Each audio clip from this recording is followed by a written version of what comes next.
This is a game that I saw a while ago, and I remember the art style looking really cool, and it had something to do with walking along the beach while your mother told you stories about monsters that were trying to hunt you that you had to avoid, or... I don't remember what this game is about. I got downloaded it such a long time ago, but I remember it looking interesting, so we're going to try it out today. My cousin was a deaf child. One time he went alone to the lake to take feathers from loons. What, like crazy people? So that he could become a bird. He did not know the stories of the qalupalik, who watched him from under the ice. The started to hum, but my cousin could not hear. He gathered all the... Who lets a deaf child go out if they know there's that thing there? He gathered all the feathers, the loose ones, even the feathers still on the loons. Okay? Then turned to leave. The qalupalik, whatever, don't know how to pronounce that, grabbed him with her long nails. She shoved him screaming into her amuti and dove into the water. Qalupalik, qalupalik. The qalupalik is a mythical creature from Inuit folklore. Much like the boogeyman, the qalupalik is said to kidnap misbehaving children. The legend's practical purpose is to keep children away from thin ice or bodies of water, as this is where the creatures are said to live. If children are found alone at the edge of the ice, the qalupalik is said to stuff them into its amatik, similar to a parka, before drowning them in the icy water. That's why in the summers there are always feathers on the lake. This is a true story, nothing quite says true story, quite like having to, say, yeah, this is true, I didn't make this up. Let me tell you a story. This is a story about you, but these are not your experiences. Still, I want to hear your voice. Let's start small. Do you prefer a white moon? Don't worry, there are no bad choices here. So when you've made up your mind, I'll begin the story. What are my options? Red moon, blue moon. Let's go for a blue moon. I'll begin the story. I found those beautiful. The way the town turns color under them. Okay, settle in and listen.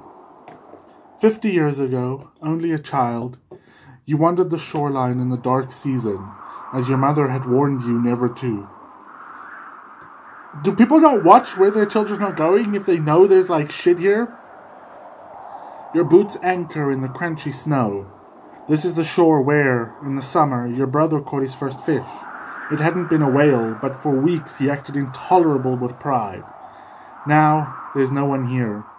No one who could interpret your own search. Interesting. You don't reach the water before you find what you came for. A labeled can embedded in the earth, impervious to wind and ice. Your heart grows 10 sizes, filled with possibilities. You might want to go to a doctor for that. Doesn't sound good. It could be new or too worn, or maybe you already have this one. You seize the can. It must be recent because the snow inside is soft. Your mouth curls at a slight tear on the label, but at least the art is pristine. A smiling offers you canned meat products. Do you toss this one? You consider your options. There could be better cans back to the settlement. Do you... Some options are toss or hold on to. Let's hold on to, and then if we find a better one, then we keep it, you know? Or if we find a better one, then we keep the better one. You keep the can. There is worse artwork out there. Like all the labels that show... That one. Smoking precious wooden pipes. Those are definitely the works. Besides, this label is in good condition. Down the shore, a dark mass lies still on the floe edge. The chance for another can draws you closer. You step forward, the ice crunches under your feet. This seems like a bad idea. 1, 2, 3 steps. An unknown other inhabits your body like an unwelcome visitor. It seizes your chest, your mind. You hear an ancient sound. What does an ancient sound like? You hear it in your bones.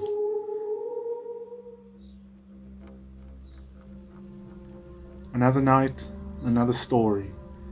Your mother tells you bed stories about broken shores, cannibals taller than men, fish mothers under the sea.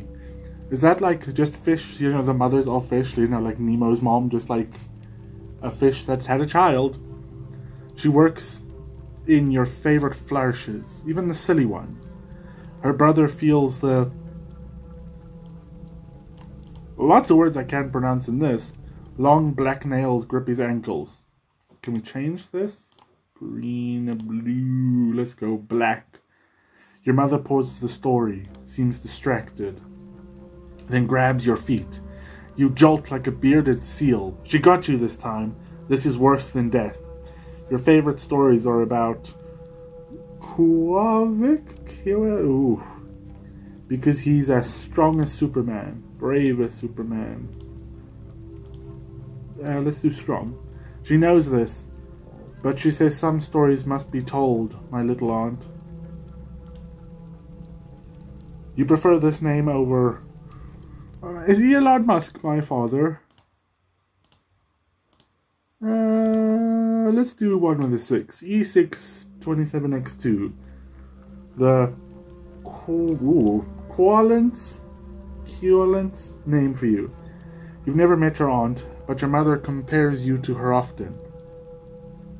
Frost falls from the roof and sleep comes.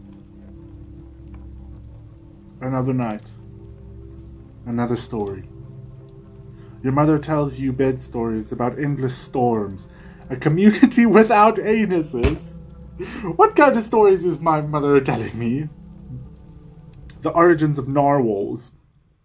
Well, we all know the origins of that. When a daddy unicorn and a mummy whale love each other very much. She works in your favorite flourishes, even the vulgar ones. Yes, I've noticed.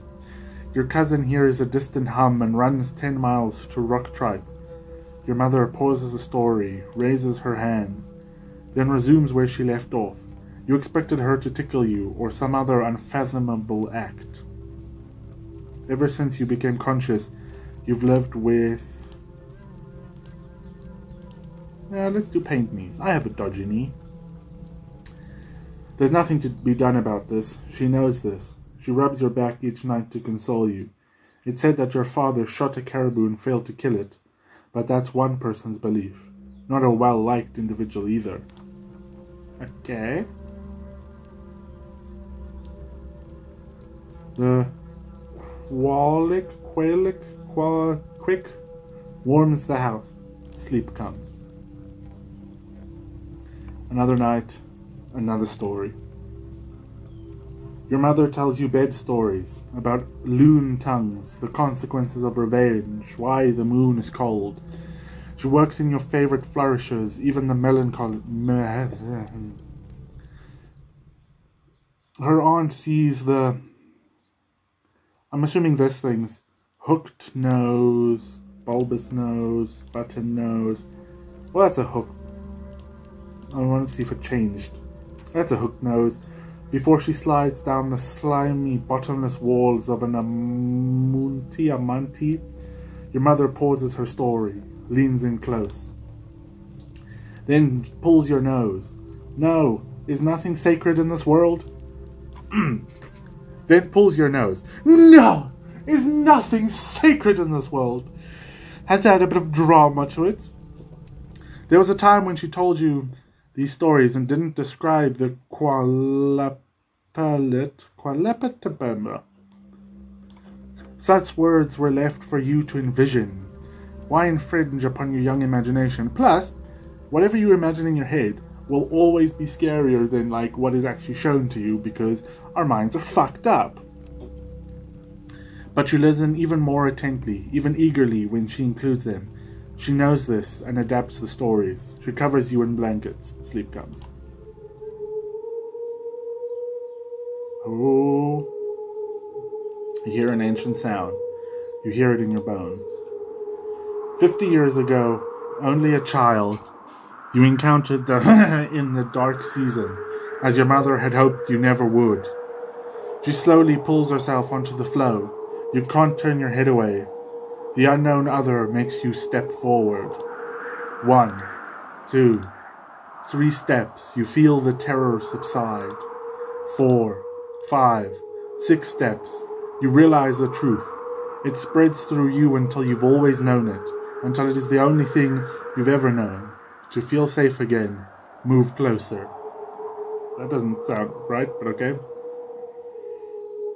You are near enough that she inhabits every sense. She smells like seal rot, or the drowned corpses that they sometimes pull from the sea. You are inches from her touch, inches from safety. As she reaches out to take you, the unknown other flees. The fog inside your head clears. The terror that you need protection from is before you. The terror you need protection from is before you. You run. But as you turn, severe pain lances your knees. You can't hold yourself up and fall quietly into the flow, where the ice burns your skin. You prepare yourself to be taken, like in all the stories, to become only a warning for the other children.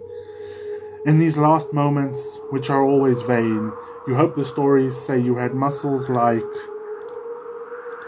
well, this dude, because... let's be taken. A moment passes, and another. The ice still burns on your cheek. No nails embrace you. No munti covers you. No water drowns you. The ancient sound fades to echoes deep in your memory. You crawl back from the who paws after you like a caged hound. Her black nails hold onto the ice. Why doesn't she follow? Why doesn't she take you? You crawl back further. She can't reach far. Her face is familiar, comforting. Is it though? Is it? You've seen her hooked nose 100 times beneath blankets near a warming... while frost falls from the roof. This is the from your mother's bedtime stories. Did you create her with those flourishes? You feel an uncertain connection to her, like a distant king. She doesn't move. She seems wounded. You wonder about the hums. If they're stories she tells children, the oldest stories of all. You stole yourself from her, like a thief would take food. So for her, you'll steal a different child. I'm sorry, what? That became a little tense. Let me tell you a joke. Yeah, the prospect of kidnapping became a little tense. What do you call a penguin in a... I don't know, what do you call a penguin in a... Oh! Lost. I didn't come up with that. I found it on the internet. One of those websites that has animated pictures. Settle in. I'll continue the story. Bear trap? 50 years ago, only a child, you set up a fox trap in the dark season, as your father had never taught you to. The steel is colder than the ground. You found this trap under the house, where time and disuse buried it beneath frost. Sometimes hunters take them out on the land and returns with bundles of animals to sell. The levers took a while to puzzle out, but now it's ready. Fucking with like bear traps and fox traps and stuff seems like if you don't know what you're doing, you're gonna like mangle bits of yourself. Near the settlement, the dogs whimper and howl on their chains. You've heard them less and less.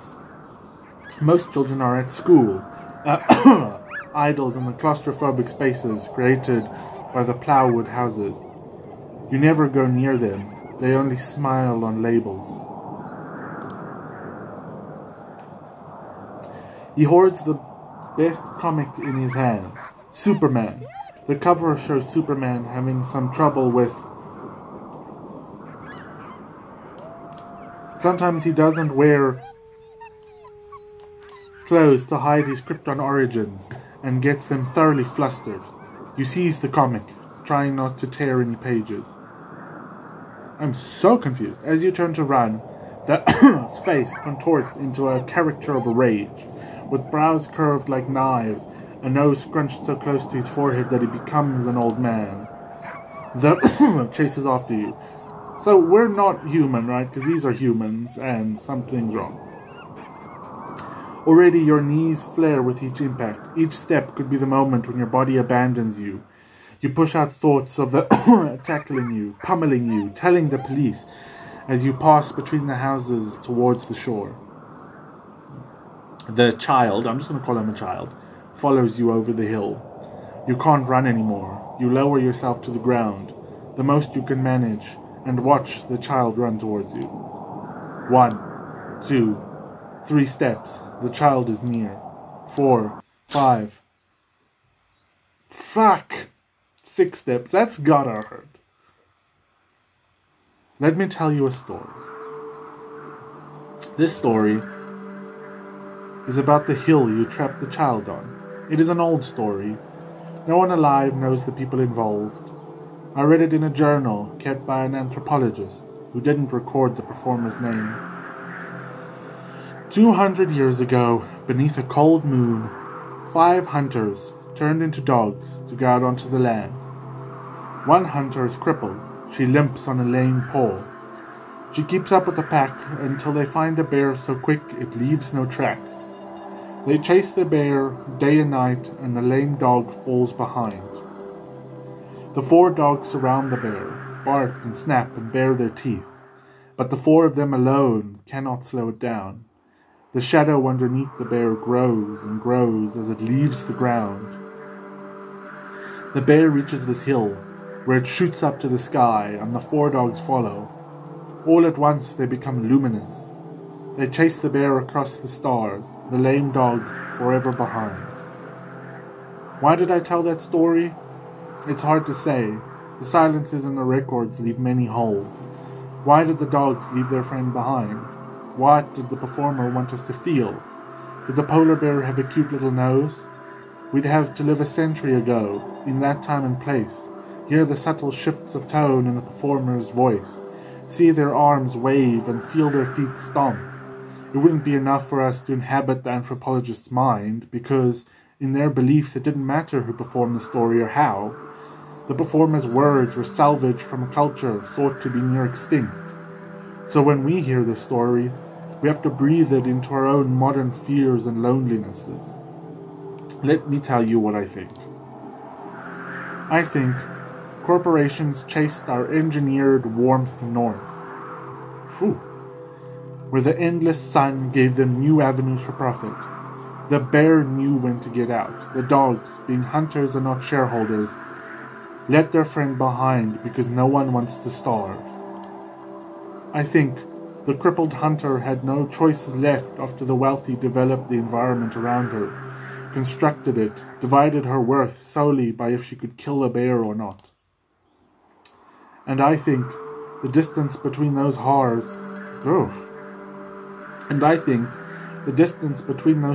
isn't a distance of space, get it?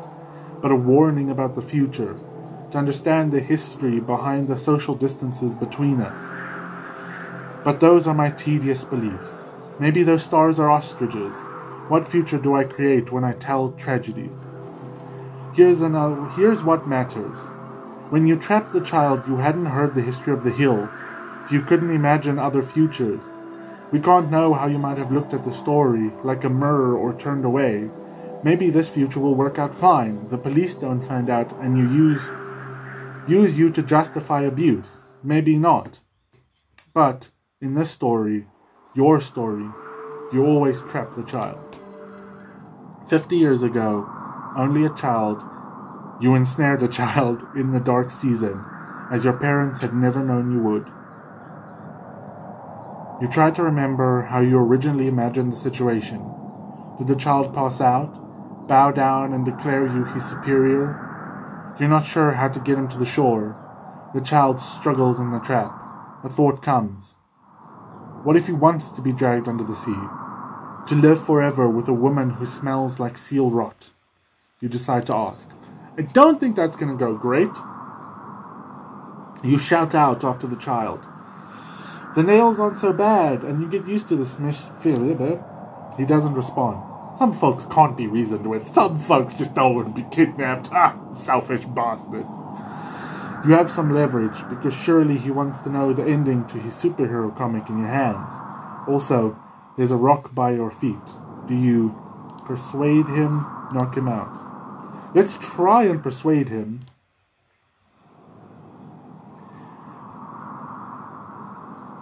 You wave the Superman comic in the air and hope it doesn't come across like a taunt. The child slides out of his trapped boot and limps after you. You drop the comic and run towards the shore. You make it to the floe edge. Your niece screams at you. Oi, fucker! I don't want to run anymore! And the child is close behind. Frozen platforms lead out into the sea. You close your eyes and leap. When you land on the floe, wet ice cracks under your boot. You slip and slam into the platform. Behind you, the child is determined to follow. You pick yourself up and leap. Crack. You and the child advance into the sea, one floe at a time. I mean, that's good if I want to sacrifice him, right? Crack. Crack. Oh, this seems bad. We're both gonna fall into the ocean because I'm obviously insane.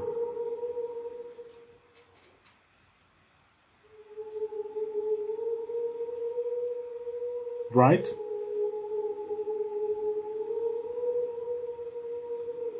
This artwork is so fucking cool.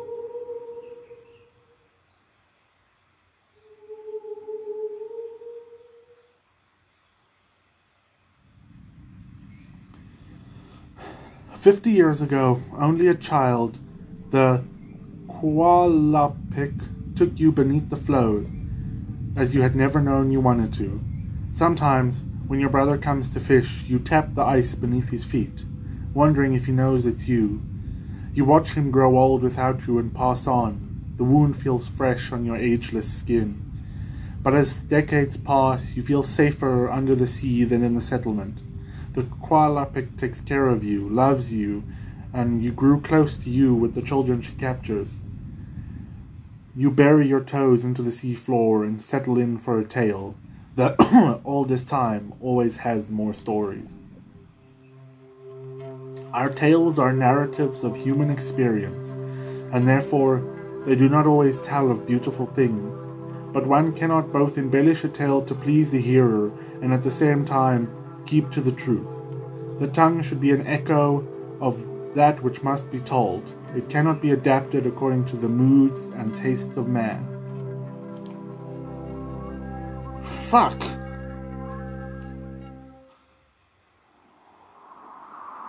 Another story? Does this one go differently? No, this is the same thing, I think. I genuinely wonder if, like, the choices you make matter. Like, if the story will go a different direction depending on the choices you make. That was a fucking good story, though. I couldn't pronounce half of it, but fuck.